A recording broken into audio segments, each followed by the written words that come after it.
El silencio de la sierra. Introducción. El pueblo olvidado. En lo profundo de la Sierra Madre, lejos de las rutas turísticas y las comodidades modernas, se encontraba el pueblo de San Isidro. Este era un lugar que parecía haberse detenido en el tiempo. No había señal de teléfono móvil, la electricidad era intermitente, y las carreteras que conducían al pueblo eran poco más que caminos de tierra que serpenteaban a través de las montañas. Los habitantes de San Isidro vivían una vida sencilla, completamente desconectada del bullicio de las ciudades. La mayoría de las familias habían vivido allí por generaciones, manteniendo vivas tradiciones que el resto del mundo había olvidado hace mucho tiempo. Las leyendas eran parte de la vida cotidiana, relatos de espíritus que habitaban en los bosques, seres que rondaban en la oscuridad, y una entidad antigua que, según decían, dormía bajo las montañas que rodeaban el pueblo. Fue en este lugar donde la familia Pérez decidió asentarse, buscando alejarse del ruido y el estrés de la ciudad. Ignacio, un hombre de 35 años, había heredado una pequeña propiedad de su abuelo, un terreno que había permanecido abandonado desde que su familia se mudó a la ciudad décadas atrás. Junto a su esposa, Clara, y sus dos hijos, Daniel y Sofía, Ignacio vio en San Isidro la oportunidad de comenzar de nuevo, de criar a sus hijos en un entorno natural, lejos de la tecnología que él sentía estaba arruinando las vidas en las ciudades. Pero lo que la familia no sabía era que San Isidro guardaba secretos antiguos, oscuros y peligrosos. Capítulo 1. La llegada a San Isidro. El primer día en San Isidro fue tranquilo. La casa que habían heredado estaba en mejor estado del que Ignacio había anticipado. Era una estructura robusta, construida en piedra y madera, situada en el borde del pueblo, con una vista espectacular de las montañas y los densos bosques que las cubrían. A pesar de su edad, la casa tenía un encanto rústico, con sus techos altos y chimenea de piedra, perfectos para las frías noches de la sierra. Los vecinos los recibieron con amabilidad, aunque con una leve desconfianza. Eran personas reservadas, poco acostumbradas a ver nuevos rostros. Aún así, les ofrecieron ayuda para adaptarse al pueblo y les contaron algunas de las costumbres locales. Entre risas nerviosas, mencionaron las tradiciones que habían mantenido a San Isidro seguro durante siglos. Ignacio y Clara pensaron que hablaban de supersticiones rurales, viejas costumbres que los habitantes de lugares remotos mantenían por costumbre más que por convicción. Las primeras semanas transcurrieron sin incidentes. Ignacio comenzó a trabajar en la renovación de la casa, mientras Clara exploraba las áreas cercanas con los niños. San Isidro era un lugar hermoso, pero a medida que los días pasaban, la familia comenzó a notar pequeñas peculiaridades. Primero fue el silencio. Un silencio que no era normal, ni siquiera para un lugar tan remoto. Había momentos en que no se escuchaba nada, ni el canto de los pájaros, ni el susurro del viento entre los árboles, ni siquiera el sonido de los insectos que solían llenar las noches. Este silencio era más notable en la noche.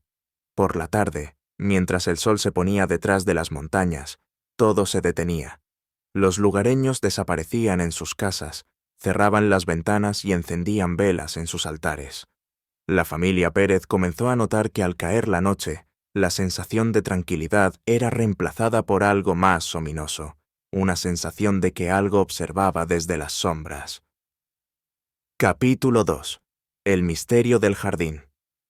Sofía, la hija menor, fue la primera en mencionar algo inusual.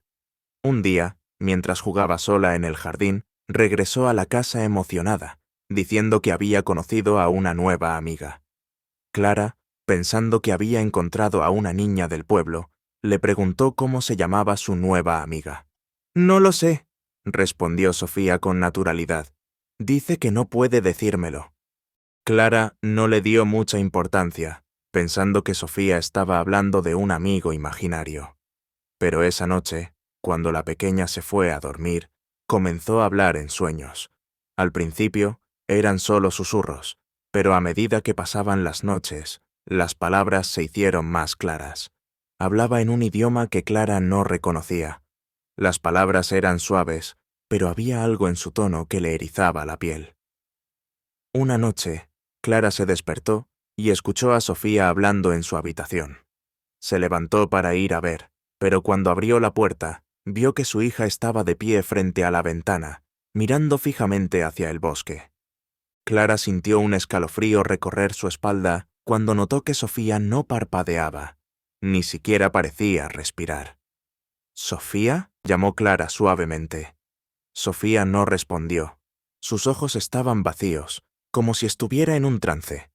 Clara se acercó lentamente, pero cuando llegó a la cama, su hija giró la cabeza bruscamente y la miró. Sus ojos, normalmente brillantes, estaban opacos, como si una sombra los cubriera. Clara la sacudió ligeramente, y de repente, Sofía parpadeó y sonrió, como si nada hubiera pasado. «Mami, ¿por qué estás aquí?», preguntó, volviendo a ser la niña normal que Clara conocía. Clara intentó no pensar en ello, convencida de que solo era una pesadilla, pero no podía sacudirse la sensación de que algo estaba muy mal. Esa noche, el silencio en la casa era más pesado que nunca. Capítulo 3. El descubrimiento en los archivos. Con el paso de las semanas, las extrañas experiencias se volvieron más frecuentes. Daniel, el hijo mayor, comenzó a escuchar susurros en la casa, especialmente cuando estaba solo en su habitación. Al principio pensó que era solo el viento o su imaginación, pero una noche, los susurros se hicieron tan fuertes que pensó que alguien estaba parado justo al lado de su cama. Ignacio también comenzó a notar cambios. Los trabajos en la casa, que al principio parecían sencillos, de repente se volvieron extrañamente difíciles. Las herramientas desaparecían, las puertas que acababa de arreglar se volvían a descomponer, y siempre sentía que había algo en la casa que no quería que estuvieran allí. Intrigado y preocupado, Ignacio decidió investigar más sobre la historia del pueblo. Fue al pequeño archivo municipal, donde esperaba encontrar registros antiguos que pudieran arrojar luz sobre lo que estaba sucediendo. Lo que encontró fue mucho más de lo que había anticipado. San Isidro había sido fundado siglos atrás por un grupo de colonos que huyeron de las grandes ciudades para escapar de una plaga que devastaba el país. Estos colonos se asentaron en las montañas, buscando un lugar donde la enfermedad no los pudiera alcanzar. Al principio todo parecía ir bien, pero entonces comenzaron a desaparecer personas. Se registraban en los antiguos documentos como desapariciones inexplicables, pero no se ofrecía ninguna explicación oficial. Sin embargo, más adelante en los archivos, Ignacio encontró registros no oficiales, escritos por un sacerdote local. Estos documentos hablaban de una entidad que habitaba las montañas, una presencia que había estado allí mucho antes de la llegada de los colonos. Según los escritos, esta entidad requería un tributo para mantener la paz. Al principio, los colonos intentaron resistirse, pero cuando las desapariciones aumentaron, formaron un culto secreto que realizaba rituales para apaciguar a la entidad. El sacerdote describía con detalle cómo se realizaban sacrificios en un círculo de piedras en lo profundo del bosque. Los sacrificios, según decía, eran necesarios para evitar que la entidad se despertara y desatara su furia sobre el pueblo. Estos rituales continuaron durante generaciones, hasta que el culto fue descubierto por un grupo de aldeanos. Furiosos, los aldeanos lincharon a los líderes del culto y quemaron sus registros, convencidos de que así pondrían fin a las desapariciones. Pero los rituales no cesaron porque el culto hubiera sido erradicado, sino porque los aldeanos comenzaron a desaparecer de nuevo.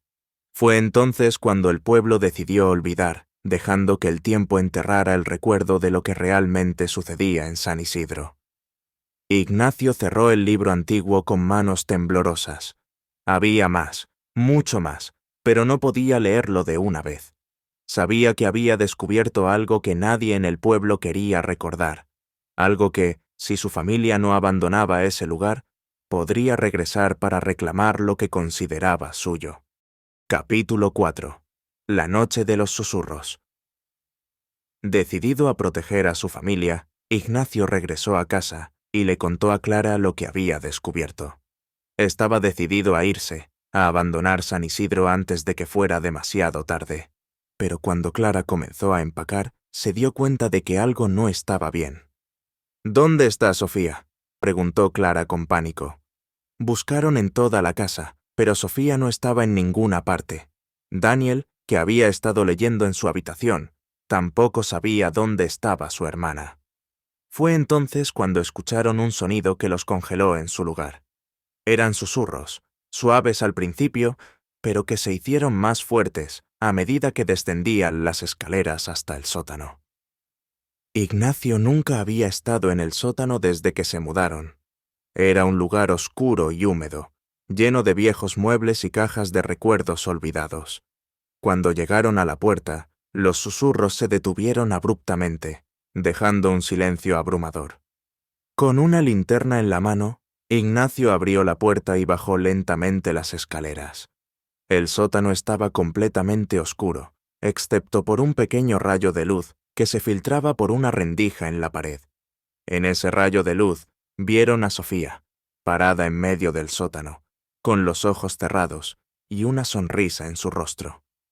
«Sofía», llamó Clara suavemente, pero la niña no respondió. Ignacio se acercó a su hija. Al ponerle la mano en el hombro, Sofía abrió los ojos de golpe y gritó. Su grito fue tan agudo y doloroso que los hizo retroceder. Entonces, las paredes del sótano comenzaron a vibrar, y los susurros regresaron, esta vez transformándose en gritos de agonía. El círculo de piedras que Ignacio había leído en los archivos comenzó a aparecer en las paredes del sótano, como si estuviera emergiendo de las mismas piedras. Las marcas se iluminaron con un brillo rojizo, y los gritos se hicieron insoportables. Ignacio sabía que no tenían mucho tiempo. Tomó a Sofía en sus brazos, y junto con Clara y Daniel, corrieron hacia la salida. Cuando alcanzaron la puerta, las luces de la casa se apagaron de golpe, dejándolos en completa oscuridad. Capítulo 5.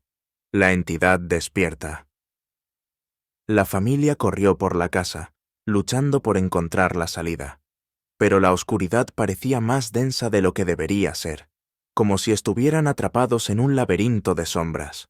Los susurros seguían persiguiéndolos, y cada vez que Ignacio miraba hacia atrás, sentía que algo estaba muy cerca, acechándolos.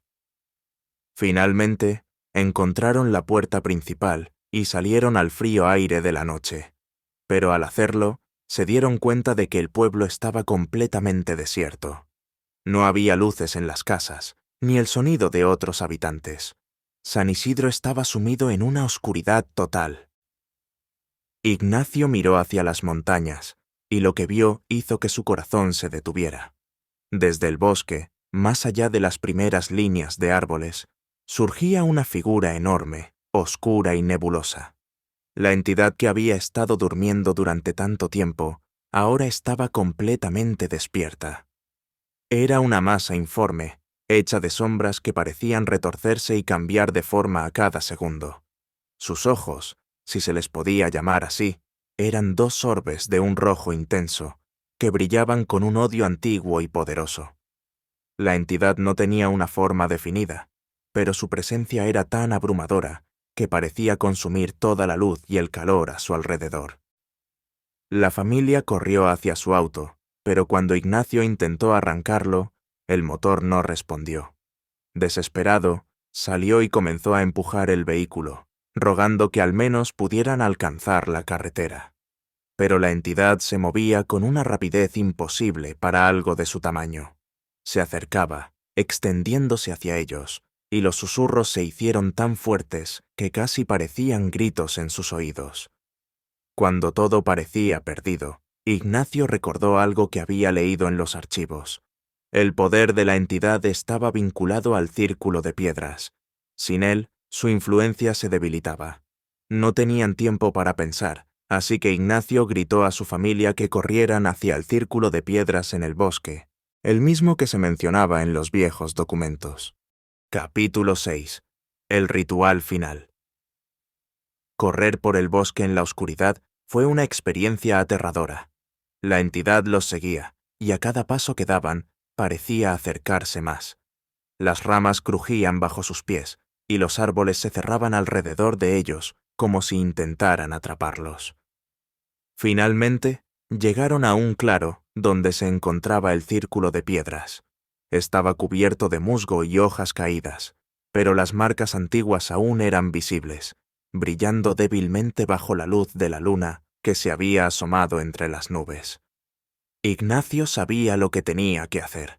Aunque no entendía completamente el ritual, sabía que era su única oportunidad de salvar a su familia. Tomó a Sofía, que aún estaba en trance, y la colocó en el centro del círculo. Luego, con la ayuda de Clara y Daniel, comenzó a trazar las marcas con una piedra que encontró en el suelo. A medida que trazaban los símbolos, el aire a su alrededor se volvió más denso, como si la entidad intentara detenerlos. Los susurros se convirtieron en gritos de rabia, y el suelo comenzó a temblar. Pero Ignacio no se detuvo. Con cada símbolo que completaba, sentía que la entidad perdía algo de su poder. Finalmente, cuando el último símbolo fue trazado, el círculo brilló con una luz intensa. La entidad, que estaba a punto de atraparlos, se detuvo en seco. Los susurros se silenciaron, y la figura oscura comenzó a desvanecerse, como si fuera absorbida por el propio círculo. En cuestión de segundos, todo quedó en silencio. La entidad había desaparecido, y el bosque volvió a ser solo eso, un bosque tranquilo bajo la luz de la luna. Ignacio cayó de rodillas, agotado. Clara y Daniel lo rodearon, mientras Sofía, ahora despierta, los miraba con ojos llenos de confusión. No recordaba nada de lo que había sucedido. El peligro había pasado, pero Ignacio sabía que no podían quedarse en San Isidro. El círculo de piedras había contenido a la entidad, pero no la había destruido, y mientras ese lugar existiera, el peligro seguiría acechando. Desenlace. El silencio vuelve. Al amanecer, la familia Pérez recogió lo poco que podían llevar y dejó San Isidro para siempre. Condujeron sin parar hasta que llegaron a la ciudad, dejando atrás las montañas, el bosque y el silencio opresivo. Años después, cuando Sofía era ya una adulta, la familia rara vez hablaba de lo que había sucedido en San Isidro. Era como un mal sueño del que no querían acordarse. Pero cada vez que visitaban un lugar remoto o escuchaban el silencio de la naturaleza, un escalofrío les recorría la espalda, recordándoles que en lo profundo de la sierra, algo antiguo y oscuro seguía esperando, dormido, bajo las montañas. Ignacio nunca regresó a San Isidro, y la casa familiar quedó abandonada una vez más. Con el tiempo, los pocos habitantes que quedaban en el pueblo también se marcharon, y San Isidro fue lentamente olvidado, convertido en otra leyenda que se cuenta a la luz de la hoguera. Pero las leyendas nunca mueren del todo, y quienes conocen la historia del círculo de piedras saben que, tarde o temprano, alguien más se adentrará en el bosque, despertando nuevamente a la entidad que duerme en el corazón de las montañas. El último pasajero. Introducción. La ruta del desierto. En la vastedad del desierto, donde el calor del día contrasta con el frío implacable de la noche, hay una carretera que parece no llevar a ninguna parte. Se extiende como una serpiente interminable a través de las dunas y mesetas, conectando pequeños pueblos olvidados por el tiempo. Esta carretera, conocida entre los locales como la Ruta del Silencio, es famosa por su peligrosidad y su atmósfera inquietante. Muchos la evitan, pero para aquellos que la recorren, se convierte en una experiencia que no pueden olvidar.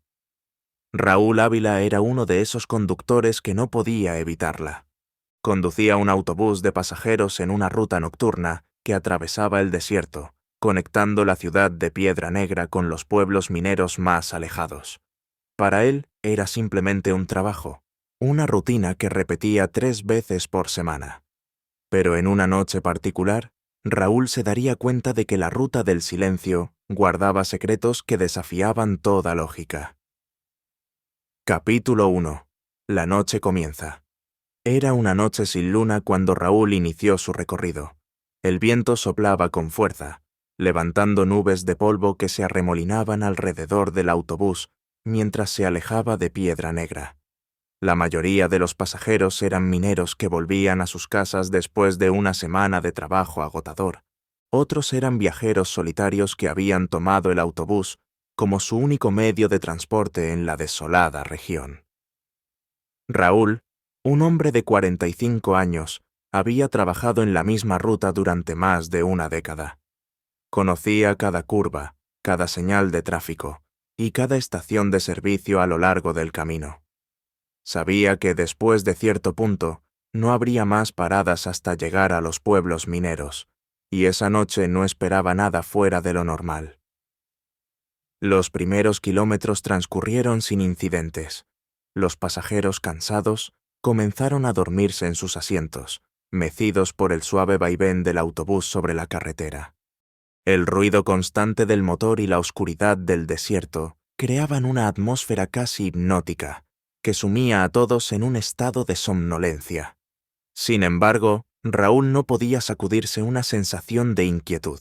Había algo en el aire, algo diferente, pero no podía identificar qué era. Miraba constantemente por el espejo retrovisor, observando a los pasajeros adormecidos, pero sentía como si faltara alguien, como si hubiera un vacío en el autobús que no podía explicar. Capítulo 2. El extraño pasajero. Eran cerca de las 2 de la mañana cuando Raúl vio a alguien en la distancia, parado al borde de la carretera. Era una figura solitaria, envuelta en un abrigo largo, que levantaba la mano en señal de detener el autobús. Raúl frunció el ceño. No recordaba que hubiera ninguna parada en ese tramo de la carretera. Pero algo lo impulsó a detenerse. Quizás era el aspecto solitario de la figura o la extraña compasión que sintió por alguien perdido en medio del desierto a esa hora de la noche. Raúl redujo la velocidad y paró el autobús junto al desconocido. La figura subió lentamente los escalones del autobús. Era un hombre alto, de complexión delgada, con un rostro pálido que apenas se distinguía bajo la sombra de su sombrero de ala ancha. No dijo nada mientras Raúl le preguntaba hacia dónde se dirigía. Solo entregó un billete viejo y marchito sin pronunciar palabra. El pueblo viejo. Fue todo lo que murmuró al final, en un tono tan bajo que Raúl apenas lo escuchó. Raúl le indicó que tomara asiento, aunque sintió un escalofrío al escuchar el nombre del pueblo. El pueblo viejo era un lugar que muchos consideraban abandonado, un pueblo minero que había caído en ruinas hacía décadas después de que la mina local se agotara. Rara vez alguien mencionaba ese lugar, y menos como destino. El hombre se sentó en la parte trasera del autobús, lejos de los demás pasajeros. Su presencia era tan silenciosa que, después de unos minutos, Raúl casi se olvidó de él. Pero a medida que la noche avanzaba, algo comenzó a cambiar dentro del autobús. Capítulo 3. Lo inexplicable.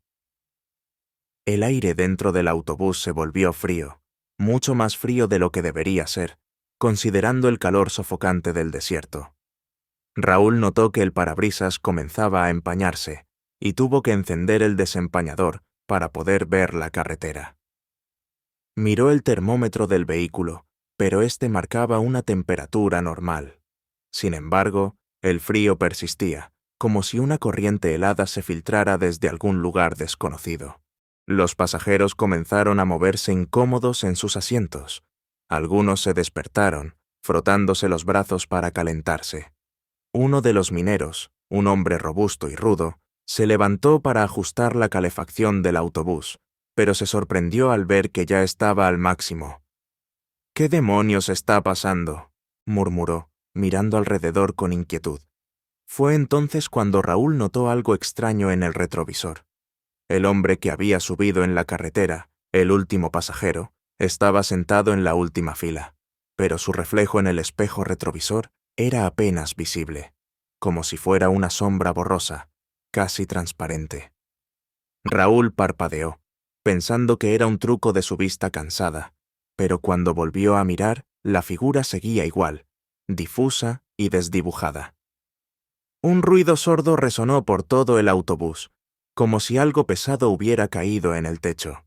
Los pasajeros se miraron entre sí, alarmados, y algunos comenzaron a murmurar en voz baja. Raúl, tratando de mantener la calma, redujo la velocidad y decidió detenerse en el arcén para revisar qué estaba pasando. Antes de que pudiera frenar por completo, una ráfaga de viento azotó el autobús, haciéndolo balancearse peligrosamente. El motor rugió con fuerza, como si algo lo estuviera forzando a acelerar. Raúl luchó con el volante, tratando de mantener el control, mientras el autobús se movía de un lado a otro de la carretera. Finalmente, logró detener el vehículo. El autobús se quedó en silencio, salvo por los jadeos de los pasajeros aterrorizados. Raúl se levantó de su asiento, con el corazón latiendo con fuerza, y caminó hacia la parte trasera para asegurarse de que todos estuvieran bien. A medida que avanzaba por el pasillo, notó que el aire se volvía aún más frío. Su respiración se condensaba frente a él, y el silencio era tan absoluto que podía escuchar el sonido de sus propios latidos.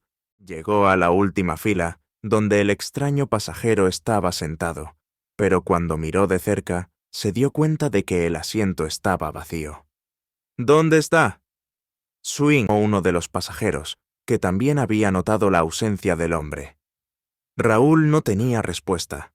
No había forma de que el hombre hubiera salido del autobús sin que nadie lo notara. Los pasajeros comenzaron a murmurar, algunos sugiriendo que el hombre nunca había estado allí, que era un truco de la mente o una alucinación colectiva. Pero Raúl sabía lo que había visto. Había recogido a ese hombre en medio de la carretera, había sentido su presencia, y ahora había desaparecido sin dejar rastro. Capítulo 4. La revelación del pasajero. Decidido a descubrir la verdad, Raúl revisó cada rincón del autobús, pero no encontró ninguna señal del extraño pasajero. Los otros viajeros estaban visiblemente nerviosos. Algunos sugerían continuar la ruta y dejar todo atrás, mientras que otros insistían en regresar a la ciudad. Pero Raúl sabía que si daba media vuelta, tendría que atravesar de nuevo el mismo tramo de carretera donde había recogido al pasajero, y la idea lo llenaba de un terror inexplicable. Finalmente, Raúl decidió continuar hacia adelante, con la esperanza de que llegar a uno de los pueblos en la ruta traería alguna claridad. Reinició el motor del autobús, que respondió con un rugido, y reanudó la marcha, aunque el aire seguía siendo extrañamente frío y pesado. Mientras conducía, algo más comenzó a cambiar. Los pasajeros que antes estaban completamente despiertos, poco a poco, empezaron a caer en un sueño profundo, uno por uno. Era un sueño pesado, como si una fuerza invisible los empujara hacia la inconsciencia. Raúl trató de mantenerse alerta, pero sentía que algo estaba afectando también su mente. Fue entonces cuando, en medio del silencio, una voz emergió desde la parte trasera del autobús. Era un susurro, apenas audible, pero cargado de una intensidad que le heló la sangre. Raúl miró por el espejo retrovisor y vio, para su horror, que el extraño pasajero había regresado. Estaba sentado en el mismo lugar, con la cabeza inclinada hacia un lado, como si estuviera hablando con alguien que no podía verse. Raúl frenó el autobús de golpe, girando para enfrentar al pasajero, pero cuando lo hizo, se dio cuenta de que el hombre lo estaba mirando directamente, con unos ojos que no tenían fondo, vacíos como un abismo. La figura del pasajero se levantó lentamente y comenzó a caminar por el pasillo hacia Raúl. Con cada paso que daba, la temperatura en el autobús descendía más. La figura se detuvo frente a Raúl, inclinándose ligeramente, y susurró unas palabras que resonaron en la mente de Raúl como un eco persistente. El pueblo viejo lleva mucho tiempo esperando. En ese momento, Raúl sintió un dolor agudo en la cabeza, como si algo intentara penetrar en su mente. Vio imágenes fugaces, de personas atrapadas en la oscuridad, de un pueblo en ruinas bajo la luz de la luna, y de una sombra que se extendía sobre la tierra, consumiendo todo a su paso. Capítulo 5. La tormenta del desierto. Raúl volvió en sí cuando los gritos de los pasajeros lo sacaron de su trance. El autobús se había desviado y ahora estaba fuera de la carretera, avanzando por una llanura desértica. En el horizonte, una tormenta de arena se levantaba, acercándose rápidamente hacia ellos. Raúl intentó volver a la carretera, pero el autobús no respondía a los mandos. Era como si una fuerza invisible lo estuviera guiando en dirección contraria, hacia la tormenta. Los pasajeros, ahora completamente despiertos y aterrorizados, se aferraban a sus asientos, gritando para que Raúl detuviera el autobús. Pero la figura del pasajero estaba allí, de pie junto a Raúl, con su presencia gélida y abrumadora. El hombre se inclinó hacia Raúl, su voz resonando como un eco distante. «El pueblo viejo te llama. Todos deben regresar». Raúl sintió que estaba perdiendo el control, no solo del autobús, sino de su propia voluntad. Sus manos temblaban en el volante, y su visión se nublaba por las imágenes que seguían asaltando su mente. Sabía que si no hacía algo, todos en el autobús estarían perdidos. Con un último esfuerzo de voluntad, Raúl giró bruscamente el volante, tratando de alejarse de la tormenta. Pero fue en vano. El autobús se tambaleó y luego se detuvo de golpe, atascado en la arena. La tormenta estaba sobre ellos, una pared de polvo y viento que los envolvió en una oscuridad total. Dentro del autobús, el caos reinaba. Los pasajeros gritaban, tratando de encontrar una salida, pero la tormenta era impenetrable. Raúl miró a su lado, pero el pasajero había desaparecido de nuevo. El frío se intensificó, y una sensación de fatalidad cayó sobre todos ellos. De repente, el viento cesó. La tormenta se calmó tan rápidamente como había comenzado, dejando al autobús rodeado de una neblina espesa. Afuera no había nada visible, solo la blancura envolvente de la neblina. Raúl intentó encender las luces exteriores, pero éstas apenas iluminaban unos pocos metros adelante. Fue entonces cuando escucharon los primeros golpes en las ventanas. Eran golpes suaves, como si alguien o algo estuviera tocando el cristal, pidiendo entrar. Los pasajeros se paralizaron, y Raúl sintió que el terror lo invadía de nuevo. Los golpes continuaron, cada vez más insistentes, moviéndose de una ventana a otra, como si una multitud invisible rodeara el autobús. Raúl tomó una linterna y se levantó, decidido a enfrentar lo que fuera que estuviera ahí afuera. Caminó hacia la puerta delantera, y con manos temblorosas, la abrió ligeramente para mirar al exterior. Lo que vio lo dejó sin aliento. El pueblo viejo estaba allí, a solo unos metros de distancia, pero no era como lo recordaba de las historias. El pueblo estaba cubierto de una neblina que se arremolinaba alrededor de las casas en ruinas. Las calles estaban desiertas, y las ventanas de las casas eran agujeros oscuros que parecían observarlos. Pero lo más inquietante era que, de alguna manera, el autobús había llegado allí sin moverse del lugar. Era como si el pueblo se hubiera materializado alrededor de ellos, como un espejismo traído por la tormenta. Raúl retrocedió, cerrando la puerta rápidamente, pero el golpe en la ventana más cercana lo hizo girar en redondo. Un rostro aparecía en el cristal, un rostro pálido y deformado, con ojos vacíos que lo miraban fijamente. Y detrás de ese rostro, otros comenzaron a aparecer, como sombras fantasmales que rodeaban el autobús, mirándolos desde la oscuridad. Capítulo 6. La decisión final. Los golpes en las ventanas se volvieron más intensos, y los rostros en el cristal parecían multiplicarse. Los pasajeros, aterrados, se agolpaban en los asientos delanteros, alejándose de las ventanas y de la puerta. Raúl sabía que estaban atrapados. El autobús no se movería, y salir al exterior significaba enfrentarse a esas sombras que parecían ser los espíritus de los que habían muerto en el pueblo viejo.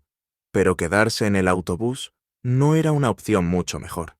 Las sombras eran cada vez más agresivas, como si intentaran romper el cristal para entrar.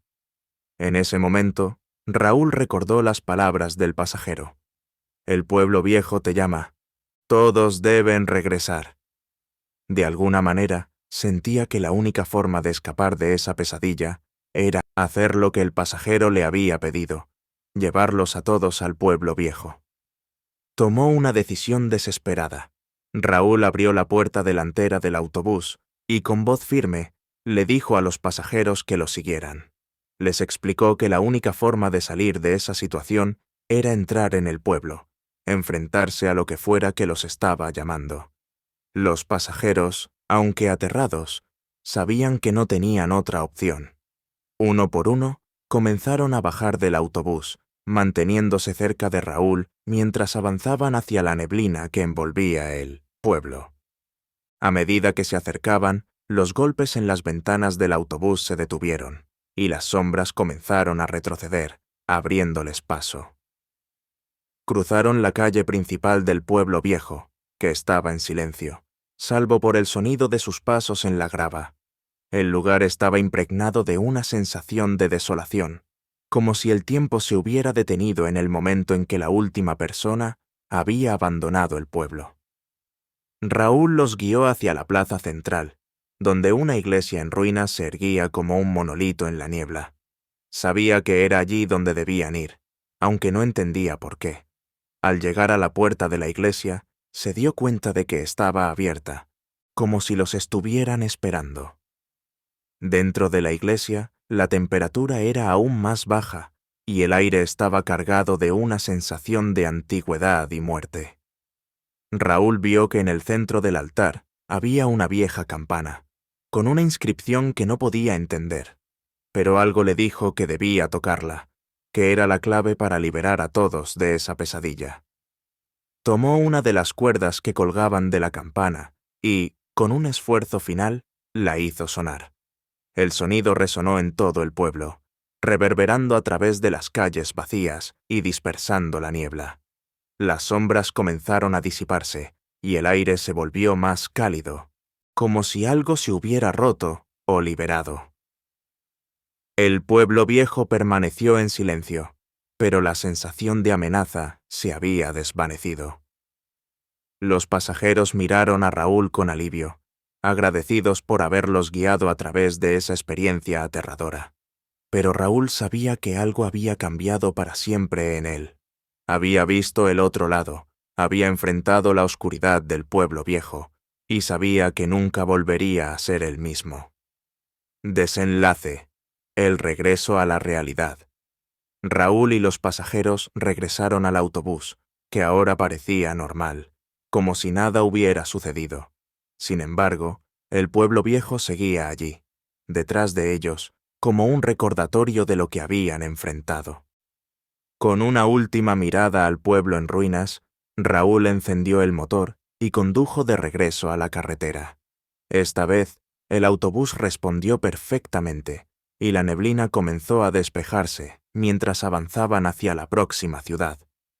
Al llegar a su destino, los pasajeros bajaron uno por uno, sin decir mucho, pero con expresiones que reflejaban el miedo y la incredulidad de lo que habían vivido. Raúl permaneció en su asiento, observando cómo se alejaban. Sabía que nunca hablarían de lo sucedido, que lo mantendrían como un secreto que los uniría para siempre. Cuando finalmente quedó solo, Raúl miró el asiento trasero del autobús, el lugar donde había estado sentado el último pasajero.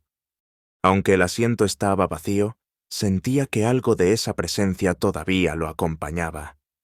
No era un espíritu maligno, pero tampoco era algo completamente benigno. Era simplemente una sombra, un eco del pueblo viejo, que ahora sería parte de él. Raúl condujo el autobús de regreso a Piedra Negra, con la mente en blanco, tratando de olvidar lo que había sucedido. Pero sabía que nunca lo lograría, porque en cada noche de tormenta, en cada ruta solitaria, siempre recordaría al último pasajero y las sombras que lo esperaban en la ruta del silencio. La maldición del bosque viejo. Introducción. El bosque desconocido. En las afueras de un pequeño pueblo olvidado por el tiempo, se encontraba un bosque antiguo, conocido por los lugareños como el Bosque Viejo. Durante generaciones, los habitantes del pueblo habían evitado ese lugar, contándose historias sobre extrañas desapariciones y fenómenos inexplicables. Nadie recordaba exactamente cuándo comenzaron los rumores, pero todos sabían que algo oscuro y maligno se escondía entre los árboles. El Bosque Viejo no aparecía en los mapas, y aquellos que se aventuraban demasiado lejos dentro de él rara vez regresaban. Aquellos que lograban salir volvían con historias aterradoras de figuras sombrías, susurros en la oscuridad y la sensación constante de ser observados. Sin embargo, la curiosidad y la imprudencia nunca faltan, y un grupo de excursionistas decidió desafiar las advertencias y explorar el bosque, convencidos de que las historias no eran más que supersticiones. Capítulo 1. La llegada al pueblo. Era una tarde cálida de otoño cuando el grupo de amigos llegó al pequeño pueblo que colindaba con el Bosque Viejo. Eran 5. Martín, un fotógrafo aficionado. Laura, una estudiante de biología. Andrés, un aficionado a las historias de terror. Claudia, una escritora en busca de inspiración. Y Samuel, el más escéptico de todos, que no creía en nada sobrenatural. El pueblo, cuyo nombre apenas aparecía en algunos registros, parecía sacado de otra época. Las casas eran de madera envejecida, y las calles de tierra daban un aspecto de abandono. Sin embargo, los pocos habitantes que aún vivían allí les dieron la bienvenida, aunque con una mezcla de curiosidad y aprensión. No estaban acostumbrados a recibir visitantes, y menos aquellos que mostraban interés en el Bosque Viejo. El grupo se alojó en la única posada del pueblo, un edificio pequeño y anticuado, atendido por una anciana llamada Doña Isabel. Al registrarse, la anciana los miró con ojos cansados y les advirtió con voz grave: «El bosque no es un lugar para los vivos. Ha tomado a muchos, y no todos regresan, y los que lo hacen no vuelven igual». Martín, siempre con su cámara en mano, sonrió mientras tomaba una foto del lugar. «Gracias por la advertencia, pero no somos tan fáciles de asustar», dijo, sin saber que esas palabras resonarían en su mente mucho después. Esa noche, mientras cenaban en la posada, los amigos discutieron sus planes para la expedición al día siguiente. Andrés, que había investigado sobre el bosque, les contó sobre las leyendas locales, figuras de ramas que aparecían en los árboles, voces que susurraban nombres, y la más famosa de todas, la historia de los guardianes del bosque, entidades que protegían el lugar y castigaban a los intrusos. «Suena como la trama perfecta para una novela de terror», dijo Claudia, emocionada. «Podría basar mi próximo libro en esto». Laura, en cambio, estaba más interesada en la biodiversidad del bosque. «No me sorprendería encontrar especies de plantas o animales que no han sido documentadas. Un bosque tan antiguo debe tener secretos interesantes». Samuel se limitó a reír. «Son solo leyendas. Mañana veremos que no hay nada más que árboles y alguna que otra ardilla. Es hora de desmitificar este lugar». Capítulo 2. El inicio de la expedición. Al día siguiente, el grupo se adentró en el bosque temprano por la mañana. La entrada al Bosque Viejo estaba señalada por un sendero apenas visible entre la maleza, como si el propio bosque intentara ocultar su acceso. Los árboles eran altos y densos, con ramas entrelazadas que bloqueaban la luz del sol, sumiendo el interior en una penumbra constante. Martín caminaba al frente, deteniéndose cada tanto para tomar fotografías del entorno. Las primeras horas transcurrieron sin incidentes. El bosque, aunque denso, parecía tranquilo. Los amigos conversaban y reían, bromeando sobre las historias de terror que habían escuchado la noche anterior. Sin embargo, a medida que se adentraban más, la atmósfera comenzó a cambiar. El aire se volvía más frío, y una niebla ligera comenzó a levantarse desde el suelo, envolviendo los troncos de los árboles como si fueran columnas de un antiguo templo olvidado. El silencio se hizo más notorio, y los sonidos habituales del bosque, como el canto de los pájaros o el crujido de las hojas bajo sus pies, comenzaron a desvanecerse. Laura, que había estado recolectando muestras de plantas, fue la primera en notar algo extraño. «Miren esto», dijo, llamando al grupo hacia un claro en el que se encontraban. En medio del claro había una figura hecha de ramas y hojas, un tosco intento de imitar la forma humana, pero con una extraña precisión en los detalles. Claudia se acercó a la figura, inspeccionándola con interés. «Parece un tótem, como una especie de ofrenda o señal», comentó, tomando notas en su libreta. «¿Creen que alguien lo haya hecho recientemente?», preguntó Martín, mientras tomaba varias fotos de la figura. «Podría ser obra de los aldeanos», sugirió Samuel. «Ya saben, para asustar a los intrusos como nosotros». Andrés, sin embargo, se veía pensativo. «He leído sobre esto. Se supone que los guardianes del bosque crean estas figuras como advertencia. Si encontramos más de ellas, tal vez deberíamos preocuparnos». Samuel soltó una carcajada. «¿Guardianes? Vamos, Andrés, es solo un montón de ramas. Lo más probable es que haya sido hecho por alguien que pasó por aquí antes que nosotros». Pero Andrés no estaba convencido. La figura tenía algo que lo inquietaba, una sensación de que no pertenecía a este mundo. Mientras se alejaban del claro, no pudo evitar mirar hacia atrás, sintiendo que estaban siendo observados. Capítulo 3. La presencia en el bosque. La niebla se hizo más espesa a medida que el día avanzaba, y el grupo comenzó a perder la noción del tiempo. El sol apenas era visible a través de la densa capa de nubes y ramas, y la sensación de estar atrapados en un crepúsculo eterno se intensificaba con cada paso. Laura, que había estado marcando el camino en un mapa, se detuvo de repente. «No tiene sentido», murmuró, revisando las marcas que había hecho. «Hemos estado caminando en línea recta, pero el mapa no coincide. Es como si estuviéramos dando vueltas en círculos». Martín se acercó para ver el mapa. «Tal vez nos desviamos en algún punto. Deberíamos regresar sobre nuestros pasos y encontrar el camino correcto».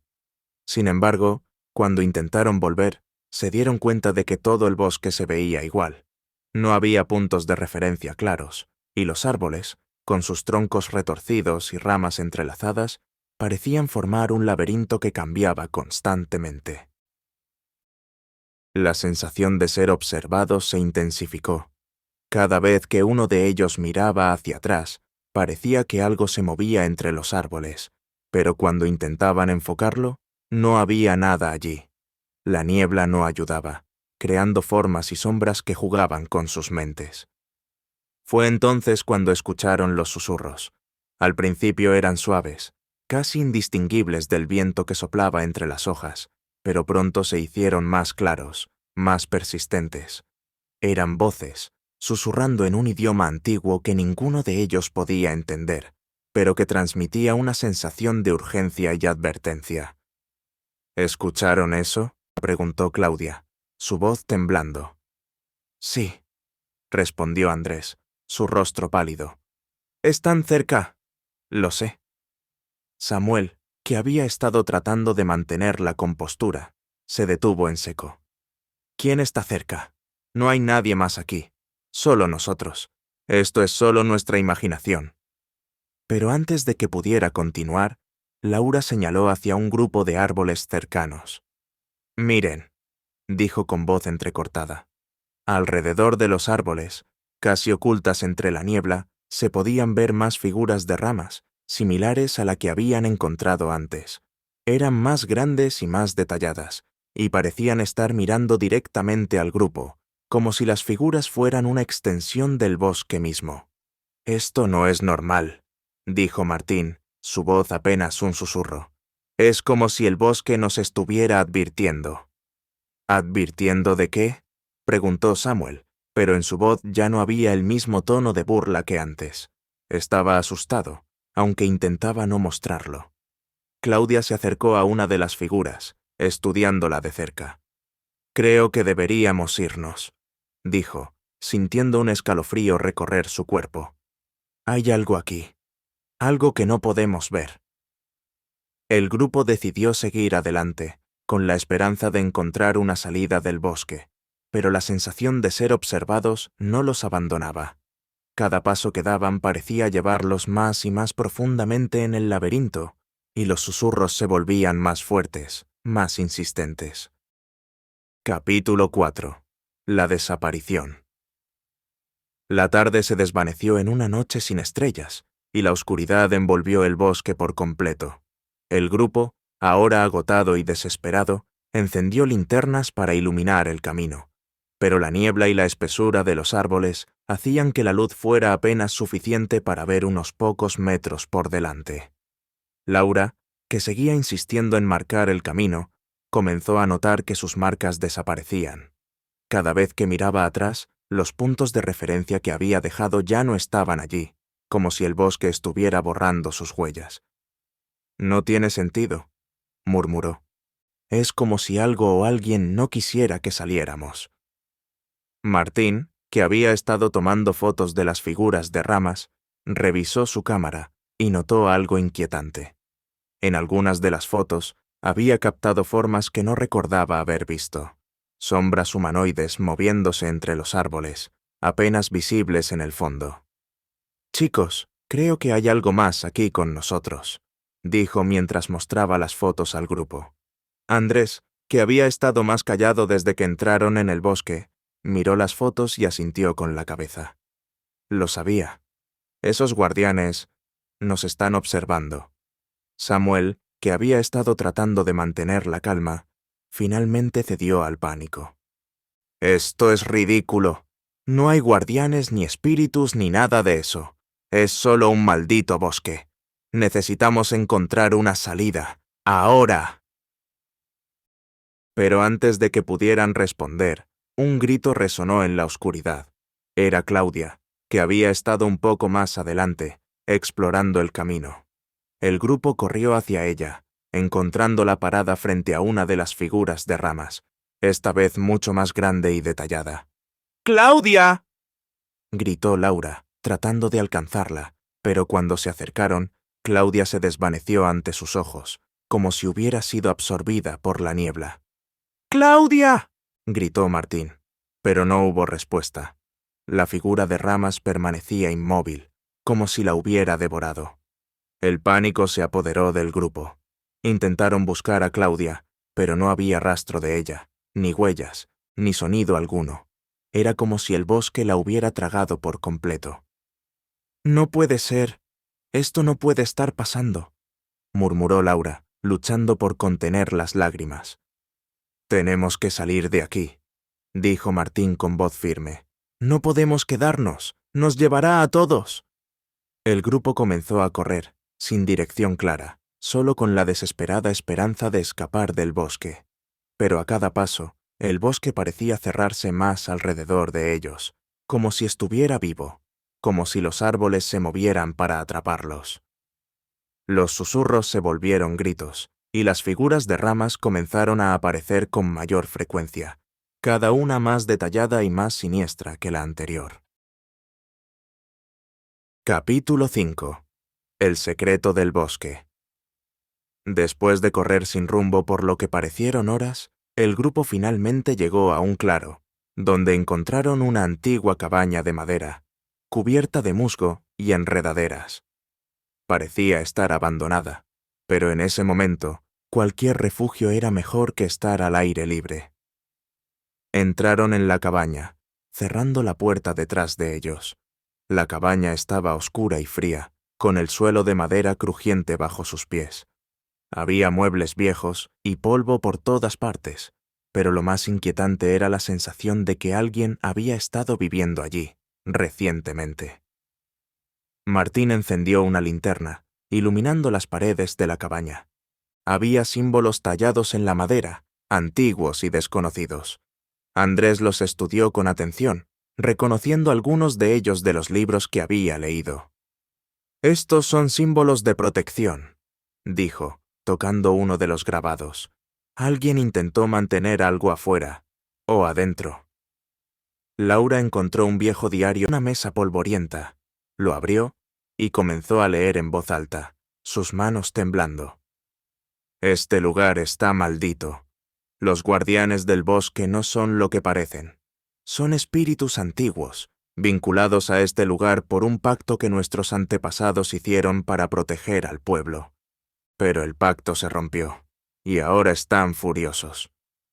Las palabras en el diario hablaban de sacrificios realizados por los primeros habitantes del pueblo para mantener a raya a las entidades del bosque. Pero algo había salido mal, y las entidades, en lugar de proteger, comenzaron a reclamar más y más vidas. Los guardianes están hambrientos, murmuró Andrés, mientras leía una de las últimas entradas. Necesitan alimentarse, y no se detendrán hasta que lo consigan. Samuel, que había estado revisando la cabaña en busca de algo útil, encontró una trampilla en el suelo, cubierta de polvo. La abrió, revelando una escalera que descendía a una bodega subterránea. ¿Qué crees que hay ahí abajo?, preguntó Samuel, mirando a los demás con incertidumbre. Solo hay una forma de averiguarlo, dijo Martín, aunque no le gustaba la idea de bajar. Pero sabían que no podían quedarse en la cabaña para siempre, y con los guardianes acechando en el bosque, cualquier lugar era mejor que estar al aire libre. Bajaron uno por uno, encontrando una bodega oscura y húmeda. En el centro de la habitación había un altar de piedra, cubierto de polvo y telarañas.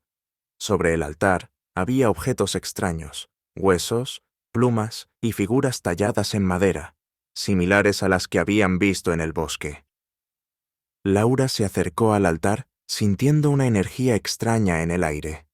Esto fue parte de un ritual, dijo, examinando los objetos. Pero no se completó, o fue interrumpido. De repente, la trampilla sobre ellos se cerró de golpe, y la bodega quedó sumida en la oscuridad total.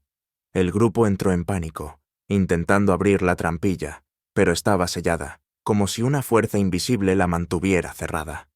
¡Estamos atrapados!, gritó Samuel, golpeando la trampilla con todas sus fuerzas. Pero en medio de la desesperación, Laura notó algo en el altar. Un libro viejo, encuadernado en cuero, que no había visto antes. Lo abrió con manos temblorosas, encontrando páginas llenas de símbolos y escrituras en un idioma que no reconocía.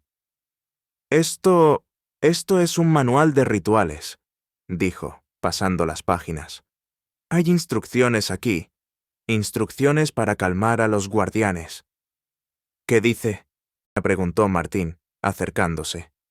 Laura leyó en voz baja, traduciendo lo que podía. Necesitamos realizar un sacrificio de sangre, pero no cualquier sangre. Debe ser la sangre de alguien que ha sido tocado por los guardianes. El grupo quedó en silencio, asimilando lo que significaba. La única persona que había sido tocada directamente por los guardianes era Claudia. Y ella ya no estaba. Entonces, ¿no hay forma de salir?, preguntó Samuel, su voz cargada de desesperación. Laura siguió leyendo, buscando alguna alternativa. Finalmente, encontró una anotación en el margen de la última página, escrita con una caligrafía apresurada. Si no hay sangre, el sacrificio debe ser de alma. Uno debe quedarse, para que los demás puedan irse. Capítulo 6. El sacrificio. El grupo quedó en silencio, enfrentando la dura realidad de lo que tenían que hacer. Sabían que la única forma de escapar del bosque y evitar el destino que Claudia había sufrido era cumplir con el ritual. Pero eso significaba que uno de ellos tendría que quedarse, ofreciendo su alma para calmar a los guardianes. Samuel fue el primero en hablar. No hay forma de que lo haga. No vine aquí para morir por una superstición. ¿Superstición?, respondió Andrés con una amargura en su voz. ¿No te das cuenta de lo que está pasando? Esto es real, Samuel. Y si no hacemos algo, todos moriremos. Martín, que había estado observando la situación con creciente desesperación, finalmente habló. Si alguien tiene que hacerlo, seré yo. Fui yo quien insistió en venir aquí. Si no fuera por mí, Claudia aún estaría con nosotros. Martín, no. Swing, dijo Laura, su voz quebrándose. No puedes hacer esto. Debe haber otra manera. No la hay, dijo Martín con determinación. Alguien tiene que quedarse, y no puedo permitir que ninguno de ustedes lo haga. Laura intentó protestar, pero sabía que Martín tenía razón. El bosque exigía un sacrificio, y no había otra opción. Martín se acercó al altar, mirando los objetos con resignación. Díganle a Claudia que lo siento, dijo, sin saber si sus palabras serían escuchadas en algún lugar. Laura, Andrés y Samuel lo miraron con dolor y respeto, sabiendo que lo que estaba a punto de hacer era un acto de coraje y sacrificio.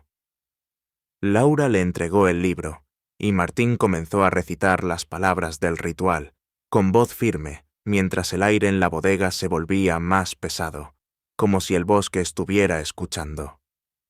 Cuando terminó, una luz tenue comenzó a emanar del altar, y los susurros se volvieron más suaves, más distantes. La trampilla sobre ellos se abrió, permitiendo que la luz de las estrellas se filtrara. «Váyanse», dijo Martín, sin mirar atrás. «No dejen que mi sacrificio sea en vano». Laura, con lágrimas en los ojos, subió por la escalera, seguida por Andrés y Samuel. Cuando llegaron a la superficie, el bosque había cambiado. La niebla se había despejado, y las figuras de ramas habían desaparecido. Se giraron para mirar la cabaña, pero ya no había rastro de ella, como si nunca hubiera existido. El bosque había tomado su sacrificio, y ahora los dejaba ir. El grupo regresó al pueblo en silencio, sabiendo que habían perdido más de lo que podían soportar. Cuando llegaron a la posada, doña Isabel los esperaba, con una expresión de tristeza en su rostro. «Lo siento», dijo la anciana. «El bosque siempre reclama lo que es suyo». Desenlace. El bosque olvidado. Laura, Andrés y Samuel abandonaron el pueblo al día siguiente, sin mirar atrás. Nunca volvieron a hablar de lo que sucedió en el bosque viejo, ni siquiera entre ellos. Era un secreto que los atormentaría por el resto de sus vidas. El bosque viejo continuó siendo un lugar de misterio y terror, una extensión de la oscuridad y el silencio que guarda secretos más antiguos que la memoria humana. El sacrificio de Martín les había permitido escapar, pero el bosque nunca olvida, y los guardianes siempre están vigilantes. Años después, cuando el recuerdo de esa terrible noche comenzaba a desvanecerse, Laura escribió un libro bajo un seudónimo, relatando una historia que era casi idéntica a la suya. Aunque cambió los nombres y algunos detalles, sabía que estaba narrando la verdad, y que aunque nunca volvería al bosque viejo, una parte de ella siempre estaría allí, junto a los espíritus antiguos que lo habitaban. El bosque viejo permanece, esperando, observando, y quizás algún día volverá a reclamar otro sacrificio, porque su hambre nunca se sacia por completo. La casa del fin del mundo. Introducción. Un nuevo comienzo. En la costa del Atlántico, en un lugar apartado de cualquier civilización, se erguía una antigua mansión sobre un acantilado rocoso. La llamaban la casa del fin del mundo, no solo por su ubicación remota, sino también por las extrañas historias que la rodeaban. Durante generaciones, la casa había permanecido deshabitada, vigilando el océano como un faro sombrío de tiempos olvidados. La familia Romero decidió mudarse allí, buscando un nuevo comienzo después de una serie de tragedias personales. Ernesto y Julia Romero, junto con su hija adolescente, Valeria, habían vivido en la ciudad toda su vida, pero el constante recordatorio de lo que habían perdido se había vuelto insoportable. La mansión en la costa les ofrecía una oportunidad para dejar todo atrás, para empezar de nuevo en un lugar donde nadie los conociera. Lo que no sabían era que la casa tenía su propia historia, una historia escrita con la tinta de la desesperación y el dolor, que aún resonaba en sus paredes. La casa del fin del mundo no estaba vacía. Estaba llena de recuerdos oscuros, de sombras que se movían en los rincones más profundos, y de secretos que nunca deberían haber sido desenterrados. Capítulo 1. La llegada a la mansión. La primera vez que la familia Romero vio la mansión, sintieron una mezcla de asombro y inquietud. Era una estructura imponente, construida con piedra gris que parecía resistir el embate constante del viento y la sal del mar. Las ventanas, grandes y oscuras, daban la impresión de estar observando el océano con una paciencia infinita, como si esperaran algo o a alguien. El camino que llevaba a la mansión era estrecho y serpenteante, rodeado de acantilados por un lado y el mar embravecido por el otro. Cuando finalmente llegaron a la puerta principal, un portón de hierro forjado que chirriaba al abrirse, Ernesto sintió un escalofrío recorrer su columna vertebral. «Es más grande de lo que imaginaba», comentó Julia, tratando de sonar entusiasmada. «Tenemos todo el espacio que necesitamos para empezar de nuevo». Valeria, por otro lado, miraba la casa con una expresión más escéptica. «Parece sacada de una película de terror», murmuró mientras sacaba su cámara para tomar algunas fotos. Siempre había sido una apasionada de la fotografía, y la mansión, con su aspecto gótico y su entorno dramático, le parecía un sujeto perfecto. La mansión estaba amueblada con antigüedades, muchas de las cuales parecían no haber sido movidas en décadas. Había tapices descoloridos en las paredes, arañas de cristal que colgaban del techo, y alfombras gruesas que amortiguaban sus pasos. El aire en la casa estaba frío, incluso en pleno verano, y había un olor persistente a humedad y algo más, algo que no podían identificar. La primera noche la pasaron desempacando y explorando la mansión. Ernesto encontró una vieja biblioteca llena de libros que parecían haber sido olvidados hace mucho tiempo. Julia se instaló en la cocina, donde había utensilios que parecían pertenecer a otra era. Valeria, por su parte, se instaló en una habitación con vistas al océano, desde donde podía ver las olas rompiendo contra las rocas bajo la luz de la luna. Sin embargo, a medida que la noche avanzaba, la mansión comenzó a revelar su verdadera naturaleza. Ernesto, que se había quedado hasta tarde leyendo en la biblioteca, escuchó por primera vez los extraños ruidos, pasos que parecían provenir del piso superior, aunque sabía que Julia y Valeria ya estaban dormidas. Pensó que eran solo los crujidos de una casa vieja, pero los pasos continuaron, y en algún momento de la noche escuchó lo que parecía ser el sonido de una puerta que se cerraba suavemente. Decidió no mencionar nada a su familia, pensando que era solo su imaginación, afectada por el cansancio. Lo que Ernesto no sabía era que Julia y Valeria también habían tenido experiencias inquietantes. Julia había sentido un frío inexplicable en la cocina, un frío que no desaparecía a pesar de cerrar todas las ventanas.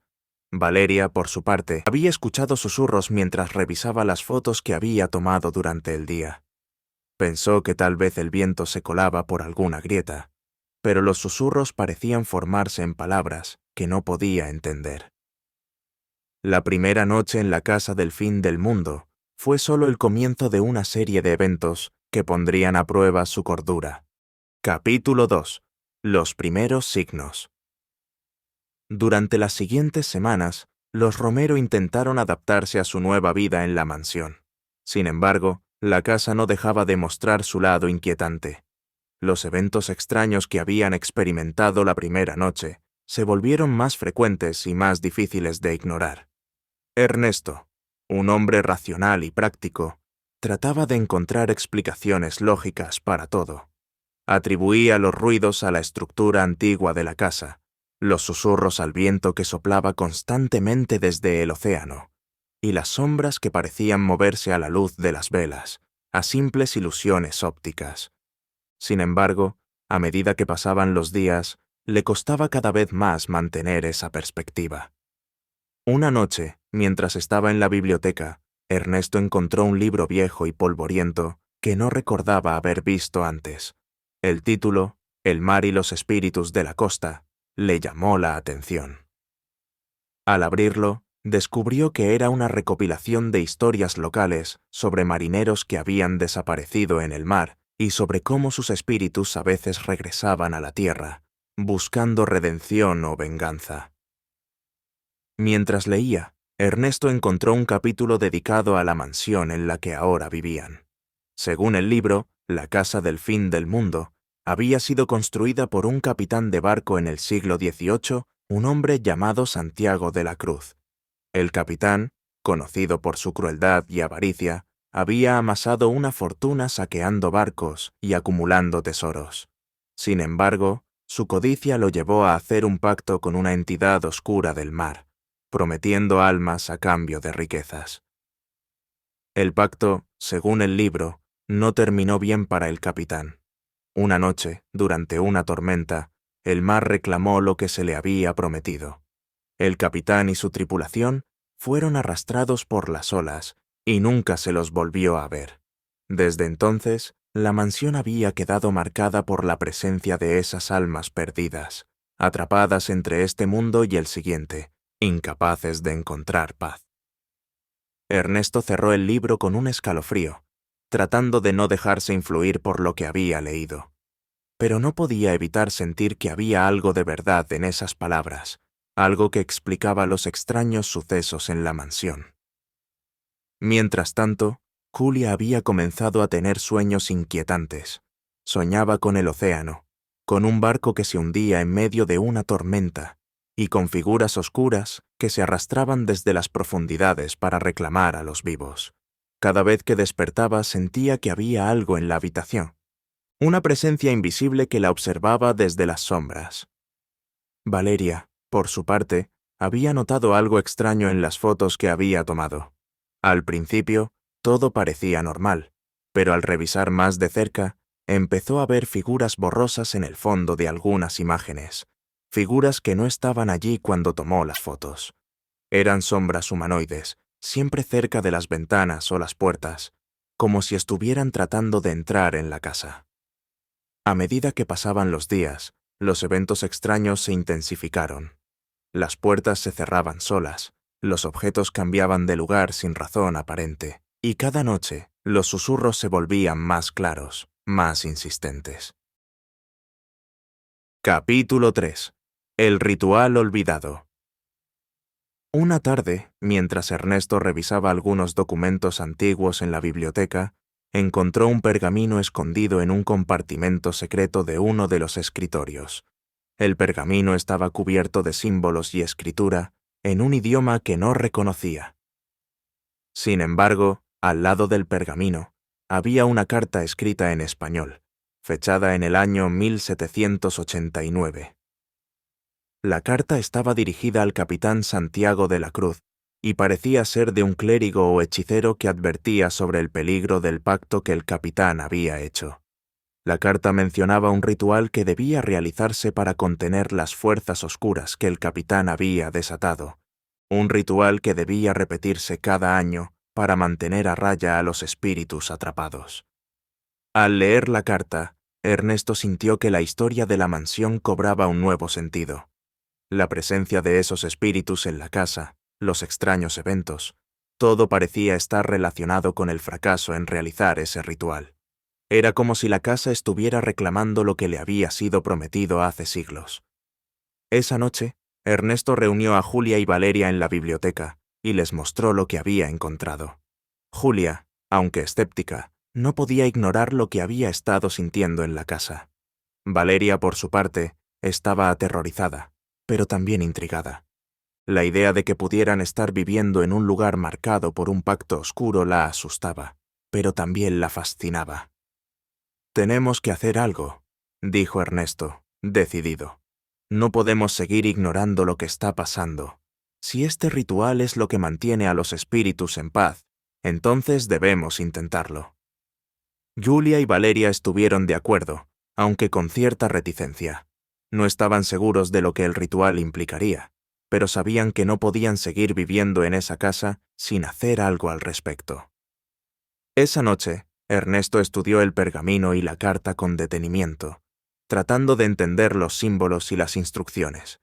Parecía que el ritual involucraba la utilización de ciertos objetos, algunos de los cuales estaban mencionados en la carta: una vela negra, un cuenco de plata y una reliquia que debía haber sido dejada por el capitán en algún lugar de la casa. Julia y Valeria buscaron en la mansión hasta que encontraron los objetos mencionados. La vela estaba guardada en un antiguo armario en el sótano.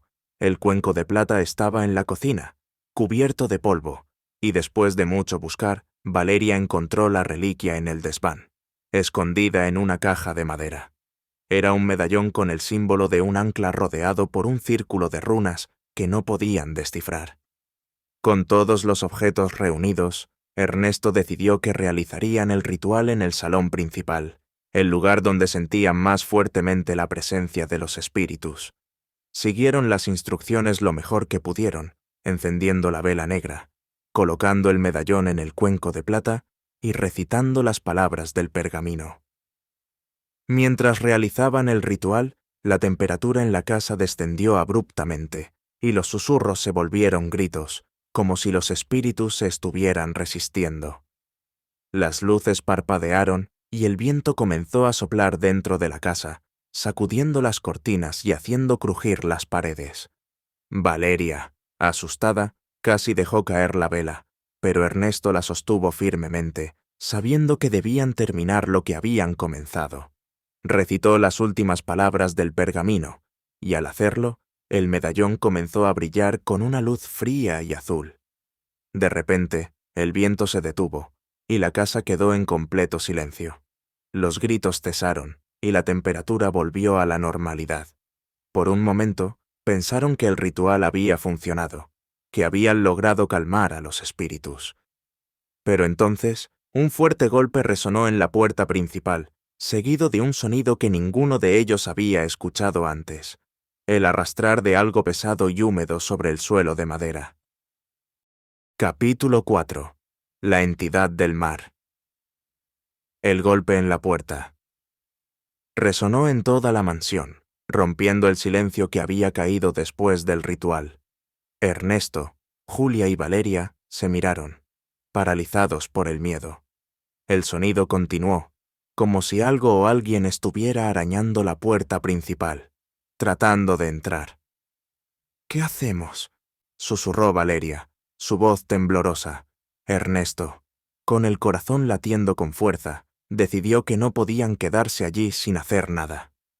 «Tenemos que ver qué es», dijo, aunque una parte de él deseaba quedarse en la seguridad del salón.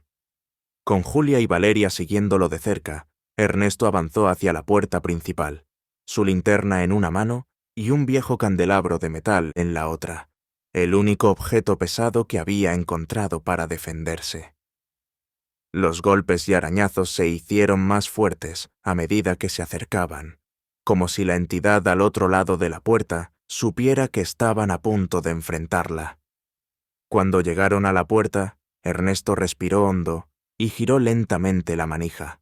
La puerta se abrió con un chirrido, y lo que vieron al otro lado hizo que sus corazones se detuvieran. Allí, en el umbral, había una figura oscura y húmeda, su piel pálida y empapada, como si hubiera salido del mar. Sus ojos eran pozos negros y vacíos, y de su boca salían sonidos guturales, como si estuviera intentando hablar, pero sin éxito. Sus ropas estaban hechas jirones, y parecía arrastrar una pierna mientras se movía hacia ellos. Valeria soltó un grito, retrocediendo hacia el salón, mientras Ernesto y Julia miraban con horror cómo la figura entraba en la casa. La entidad dejó un rastro de agua salada y algas en el suelo, y el aire se llenó de un olor acre y podrido, como el de la carne en descomposición. Ernesto levantó el candelabro, dispuesto a usarlo si la entidad se acercaba más, pero antes de que pudiera hacer nada, la figura habló, con una voz que parecía provenir de las profundidades del océano. «El pacto no ha terminado», dijo la figura, en un tono bajo y reverberante. «El mar reclama lo que se le prometió». Julia, luchando por mantenerse firme, intentó razonar con la entidad. «Hicimos el ritual, tratamos de calmar a los espíritus. ¿Qué más quieres?». La entidad los miró con sus ojos vacíos, y por un momento, Ernesto creyó ver un destello de humanidad en ellos, un rastro de la persona que alguna vez fue. Pero ese destello desapareció tan rápido como había aparecido, y la entidad dio un paso más hacia ellos. El capitán nos condenó, continuó la figura. Estamos atrapados, entre este mundo y el siguiente. No podemos descansar hasta que se complete el pacto. Ernesto, desesperado, recordó el medallón que habían usado en el ritual, lo sacó de su bolsillo y lo sostuvo frente a la entidad. ¿Es esto lo que buscas?, preguntó, con la esperanza de que el objeto pudiera ser la clave para detener a la criatura. La entidad miró el medallón, y por un momento pareció vacilar. Luego, extendió una mano temblorosa hacia el objeto, como si quisiera tocarlo. Ernesto retrocedió un paso, inseguro de lo que debía hacer.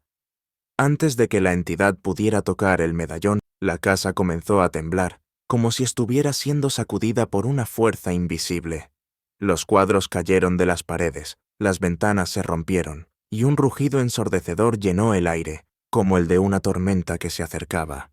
«¡El mar está enfurecido!», gritó la entidad, su voz mezclada con la del viento y el trueno. «No hay escape, para ninguno de nosotros».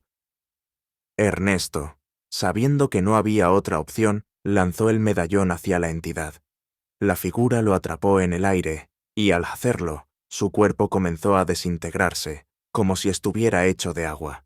La figura se derritió en el suelo, convirtiéndose en un charco que rápidamente se evaporó, dejando solo el medallón en el suelo. El temblor cesó, y la mansión quedó en silencio una vez más. Ernesto, Julia y Valeria se quedaron allí, jadeando y temblando, tratando de comprender lo que acababa de suceder. ¿Se ha ido?, preguntó Valeria, con la voz rota por el miedo. Creo que sí, respondió Ernesto, aunque no estaba seguro. Pero no podemos quedarnos aquí, no es seguro. Julia asintió, sabiendo que su marido tenía razón. Tenemos que irnos, ahora mismo. Recogieron lo poco que pudieron llevar consigo y salieron de la mansión, dejando atrás la casa del fin del mundo y todos sus secretos oscuros. Capítulo 5. La huida. La familia Romero abandonó la mansión bajo la luz pálida de la luna, dejando atrás el portón de hierro forjado que se cerró con un chirrido, como si la casa intentara aferrarse a ellos por última vez. Conducían por el camino serpenteante que los alejaba del acantilado, sus corazones aún latiendo con fuerza por la experiencia aterradora que habían vivido. El cielo estaba despejado, pero el mar seguía rugiendo furiosamente contra las rocas, como si no estuviera satisfecho con lo que había recibido. A medida que se alejaban, la casa se fue desvaneciendo en la distancia, hasta que no fue más que una sombra oscura contra el horizonte. Nadie habló durante el viaje de regreso. Cada uno estaba perdido en sus propios pensamientos, tratando de asimilar lo que había ocurrido. Ernesto se concentraba en la carretera, mientras Julia y Valeria miraban por la ventana, sus mentes reviviendo los horrores que habían enfrentado. Finalmente, después de horas de conducción, llegaron a la ciudad más cercana, donde se detuvieron en un motel para pasar la noche. Aunque estaban agotados, el sueño no llegó fácilmente. Cada pequeño ruido en la oscuridad los hacía saltar, y las sombras en las paredes parecían moverse por sí mismas. Al día siguiente, la familia decidió no regresar nunca a la casa del fin del mundo. Contactaron a un agente inmobiliario para vender la propiedad, pero sabían que probablemente nadie querría comprarla después de escuchar su historia. Sin embargo, lo más importante para ellos era que nunca más tendrían que poner un pie en esa mansión maldita. Los días se convirtieron en semanas, y las semanas en meses. Poco a poco, los recuerdos de la mansión comenzaron a desvanecerse, pero nunca desaparecieron por completo. Ernesto a menudo soñaba con el capitán y su tripulación, atrapados en el limbo entre la vida y la muerte, y se despertaba con un sudor frío, convencido de que todavía lo observaban desde la distancia. Julia, por su parte, se encontró evitando cualquier cosa que tuviera que ver con el océano. El sonido de las olas que antes la calmaba, ahora solo le recordaba los susurros y las promesas rotas de la mansión. Valeria, aunque trataba de seguir adelante, a menudo revisaba las fotos que había tomado en la casa, buscando algún indicio de lo que había sucedido, aunque sabía que era mejor olvidar. Capítulo 6. La revelación final. Un año después de haber dejado la mansión, Ernesto recibió una llamada inesperada. Era el agente inmobiliario que había contratado para vender la casa del fin del mundo. Le informó que a pesar de todos sus esfuerzos, no habían podido encontrar un comprador, y la casa seguía vacía. Ernesto se sintió aliviado al escuchar que la casa permanecía deshabitada, pero lo que el agente le dijo después lo dejó helado. «Parece que alguien ha estado entrando en la casa», dijo el agente. «Los vecinos dicen que han visto luces en las ventanas y han escuchado ruidos por la noche. Incluso han reportado ver una figura en las cercanías de la casa». Ernesto, temblando, le pidió al agente que cortara todo contacto con la propiedad. No quería saber nada más sobre la mansión, ni sobre lo que sucedía allí. Estaba decidido a dejar ese capítulo de su vida cerrado para siempre. Sin embargo, esa misma noche, Ernesto recibió un paquete en su puerta. No había remitente, solo una caja de cartón con su nombre escrito en ella.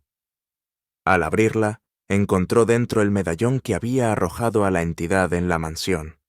Estaba limpio, brillante, como si nunca hubiera estado en contacto con el agua salada o las algas. Junto al medallón había una nota escrita con una caligrafía que no reconoció. «La deuda aún no ha sido saldada. El mar siempre reclama lo que es suyo». Ernesto dejó caer la caja, sintiendo que el aire abandonaba sus pulmones. Miró a su alrededor, pero no había nadie en la calle, ningún rastro de quién podría haber dejado el paquete. Con el corazón pesado, supo que el pacto que el capitán había hecho siglos atrás no había terminado. La casa del fin del mundo no los había liberado por completo, y de alguna manera, la oscuridad que habitaba en ella seguía persiguiéndolos. Ernesto decidió enterrar el medallón, lejos de su casa, en un lugar donde esperaba que nunca más volviera a ver la luz del día. Pero en el fondo de su mente, sabía que el mar nunca olvidaba, y que algún día, de alguna manera, volvería a reclamar lo que le pertenecía. Desenlace. El fin del mundo. La familia Romero nunca regresó a la casa del fin del mundo, pero tampoco lograron escapar del todo de su influencia. El océano, con su inmensidad y su misterio, se convirtió en un recordatorio constante de los horrores que habían enfrentado. El pacto del capitán Santiago de la Cruz permaneció sin resolver, y la mansión continuó vigilando el mar, esperando a los incautos que se atrevieran a cruzar su umbral. La casa del fin del mundo seguía siendo un lugar donde las almas perdidas vagaban, atrapadas entre este mundo y el siguiente, reclamadas por el mar que nunca olvidaba. Así termina la historia de la casa del fin del mundo, un lugar donde el pasado y el presente se entrelazan en un ciclo de maldiciones y pactos oscuros. Un lugar donde el mar siempre reclama lo que se le prometió, y donde las sombras nunca desaparecen del todo. Si te han gustado estas historias, no te olvides de suscribirte a este canal.